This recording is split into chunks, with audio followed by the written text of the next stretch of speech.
begins Vayechi Yaakov be'eretz Mitzrayim Sheva Esrei Shana. And Jacob lived in the land of Egypt 17 years. And we continue. So the span of Jacob's life came to 147 years. And when the time approached for Israel to die, he summoned his son Joseph and said to him, "Do me this favor and place your hand under my thigh as a pledge of your steadfast loyalty. Please do not bury me in Egypt." The Torah sets Jacob's life 17 years in Egypt apart from the rest of his life. It's almost as though it's trying to tell us that it was like a different life. Midrashic work, Genesis Rabbah, suggests that Jacob's 147 years were not complete, that his father Isaac had lived 180 years, but Egypt took its toll on his life.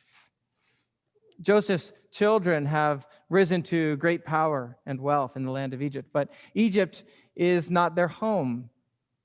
And even with all their wealth and their success, it will not go well for them. We know the future.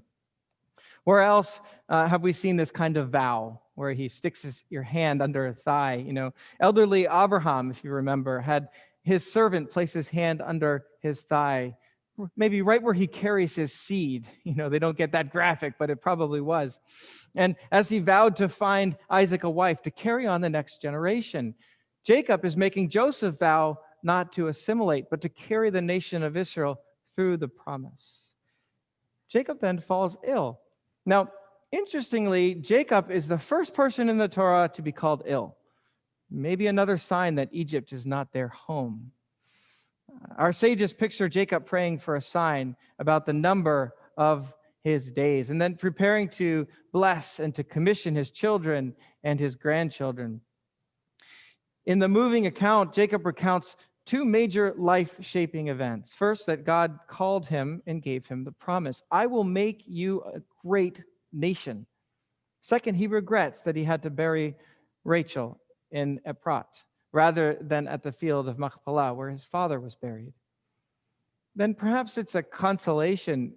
He takes Joseph's two eldest sons, Manasseh and Ephraim, and he says that he wants to bless them as his own sons. He takes them as his own.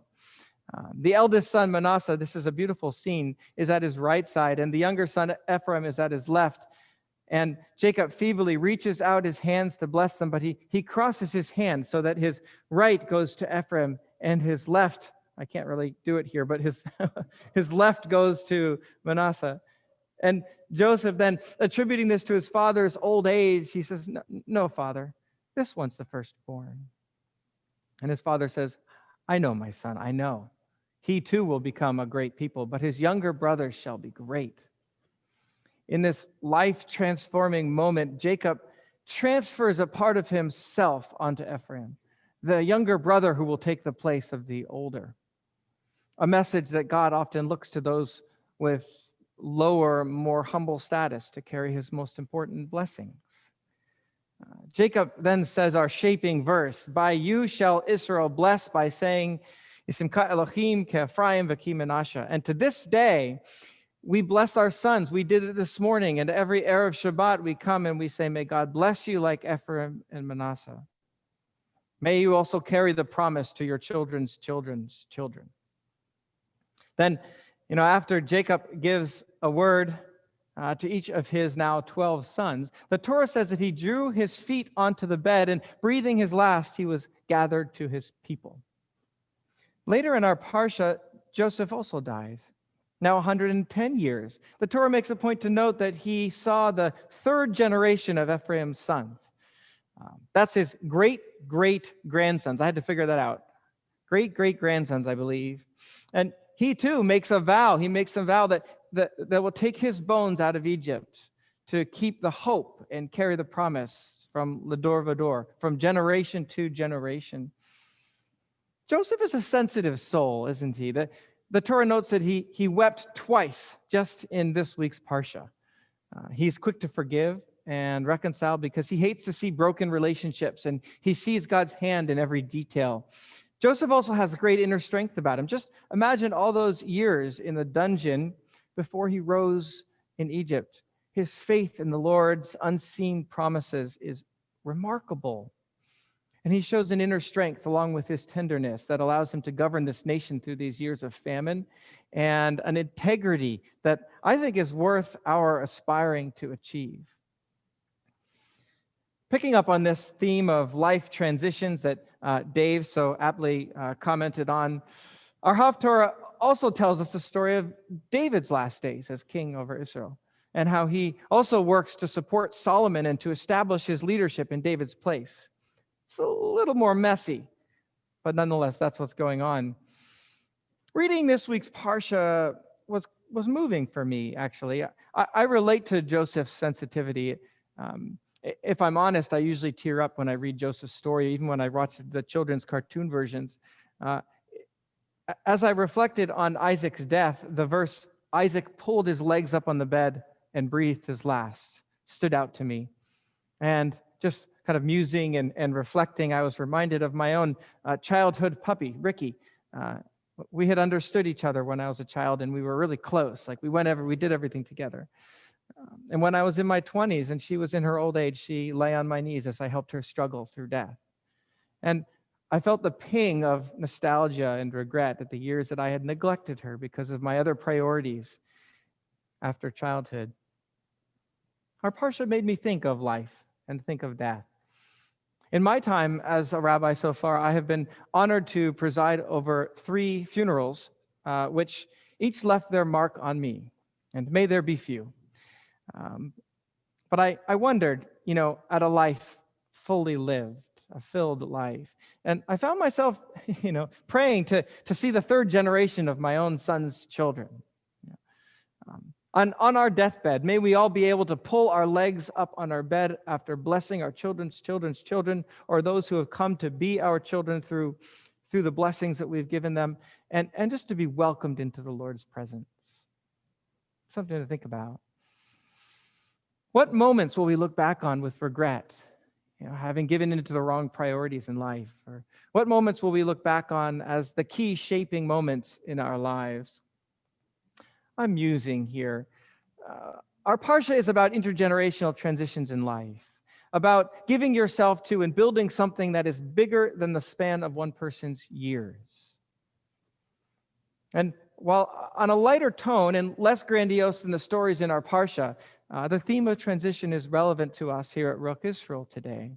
As of January 1st, this is my first Shabbat formally as your new senior rabbi. And, thank you. Some folks give a little clap here. I appreciate that. I really do. As a side note, we're going to be hosting our formal initiation ceremony in June. So we can look forward to that after Rabbi Rich and Sue have returned, and when we can have a better shot at gathering together in person. But Raina and I are just thrilled, and we're just ready to go. We really are excited. And if you missed Rabbi Rich's celebration that we held for him and Sue a few weeks ago over Zoom, I highly recommend you go back to the recording. It was just tremendous. Those of you there, wasn't it just a tremendous event? It really, really was. And fortunately, Rabbi Rich and Sue are healthy and well, spending the next few months with Dan and Tess and the kids in Florida. And guess what? An even greater blessing. I hear that Dan and Tess and the kids are planning to move back here to Boston sometime this summer. And so we're really thrilled about that. Happy transitions. Now, it's been a year of transitions for everybody, hasn't it? Some very difficult this year. COVID has been a real trial for us at Ruach Israel. And one thing that I'm just so grateful for is how all of you have gone through these transitions so well. What we've been able to accomplish in our community during this COVID time is remarkable.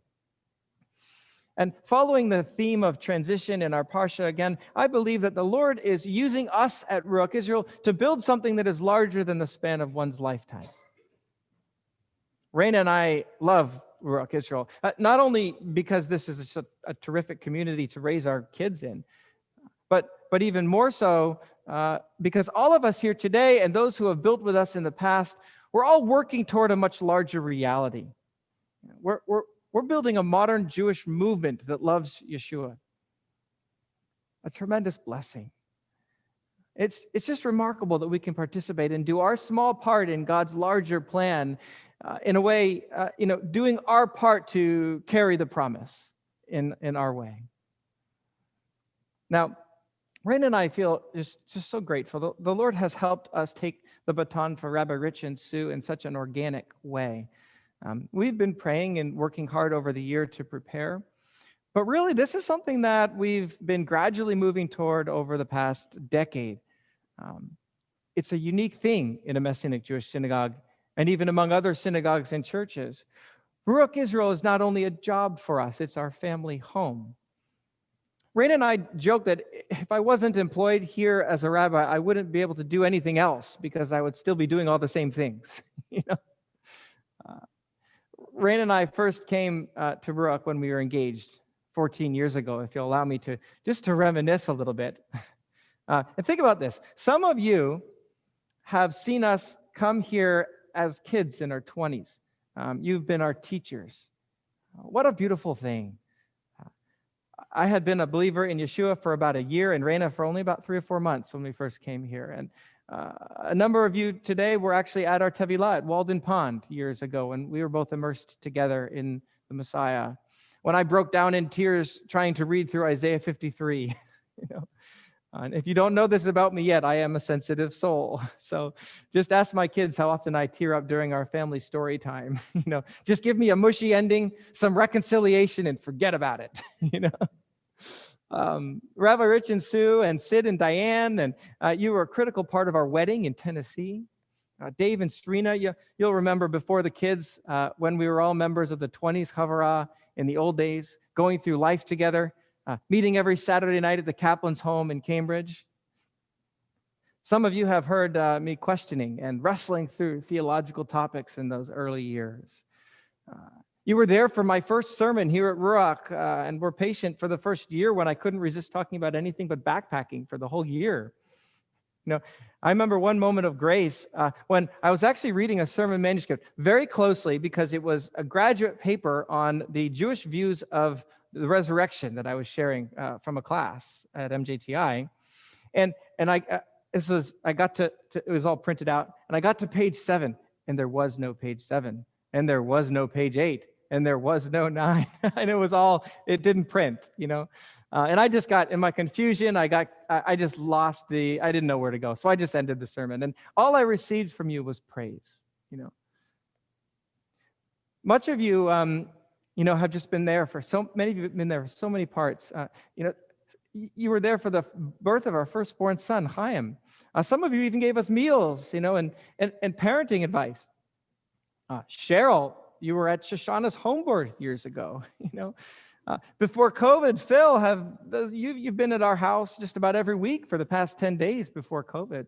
And then Connie joined a few years later, and Gary and Betsy's encouragement, and your support is like a rock to Raina and I could go on and on and on to everybody here. Ralph and Michelle, so many. Rabbi Rich and Sue have guided Raina and I along in our early years of parenting. And Rabbi Rich has sent me off on numerous backpacking trips to go and regroup when I was feeling burnt out or overwhelmed. He'd be like, you need a backpacking trip, And he's given me the support when we experience disappointment in our lives. Actually, before I was a rabbinical intern here at Ruach Israel, I was offered a fully funded position at a Messianic Jewish synagogue in another part of the country. And Raina was pregnant with our first child, and we were seriously considering moving. And then Raina miscarried at 12 weeks, and we lost our first baby. And it was a very hard time for us. At the same time, the funding for this position fell through. Our living situation became impossible here in Needham, and it was Rabbi Rich and Sue who shepherded us through this trying time.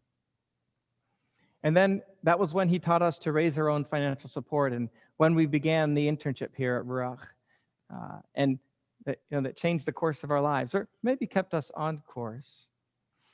And Sid and Diane, the years and years of time working together at camp. Can you believe it? Countless lessons and tears and going through seemingly impossible moments together. Golly, so many memories. And even more recently, when our family went through our house crisis with mold, the support, both spiritually and financially, from our board and the congregation and individuals was just simply awe-inspiring for us. Ruach Israel is an incredible community.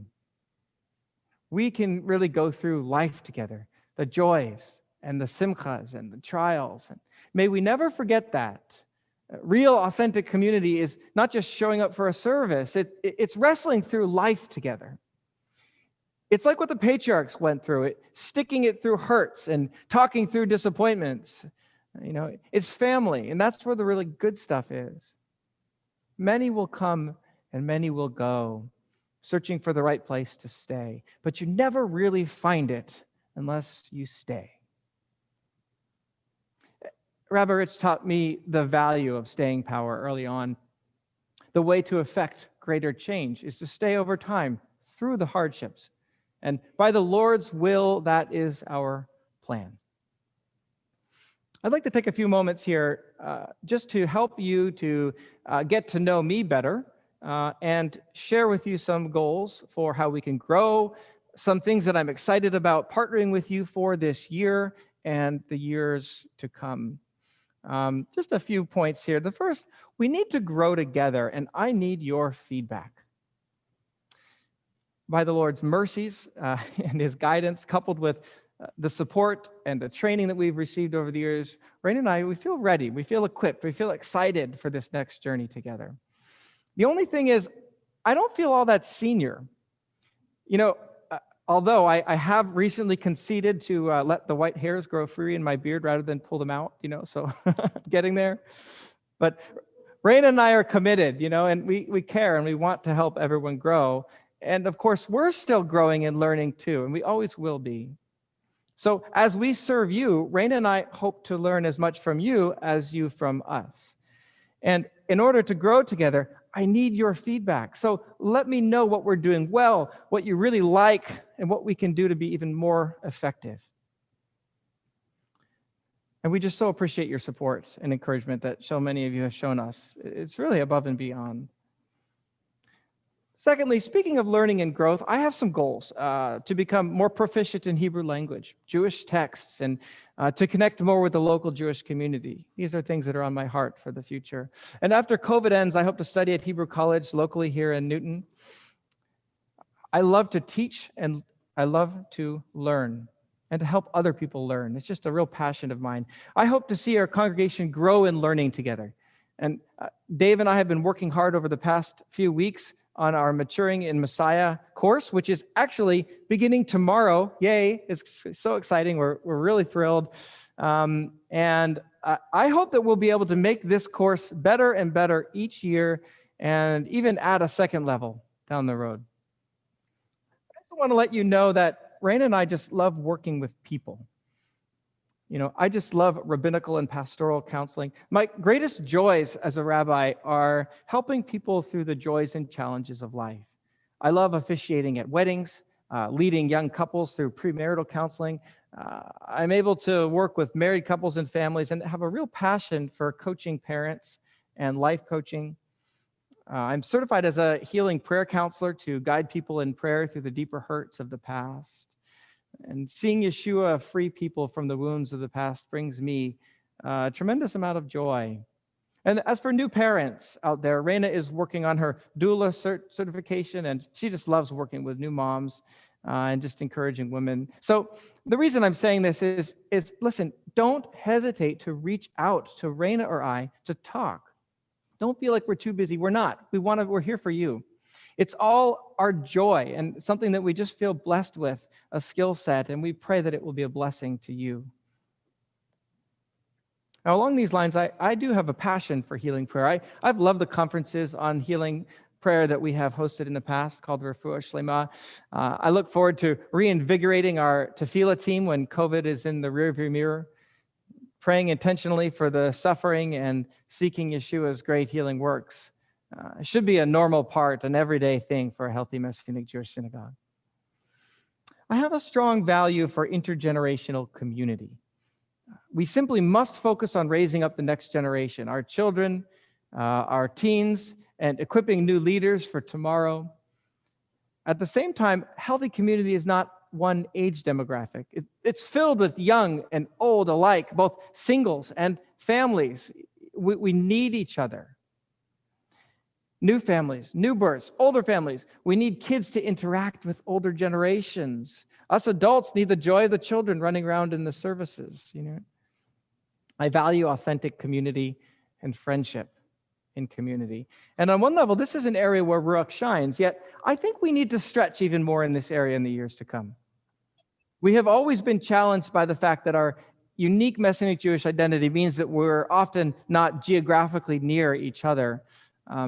We just can't stop by for a midweek visit. That's what Raina and I talk about this all the time. We'd love to just have you just drop by. Now, Gary, if you were to give Tyson a call and ask for some eggs from his chickens, he'd probably drive them over, but it would take him an hour to get there. I'd love to see our Ruach Israel community become closer friends in the coming years. I'd love to see us looking more to each other and relying on each other more. And perhaps the added virtual community innovations post-COVID will be a blessing to us in this area.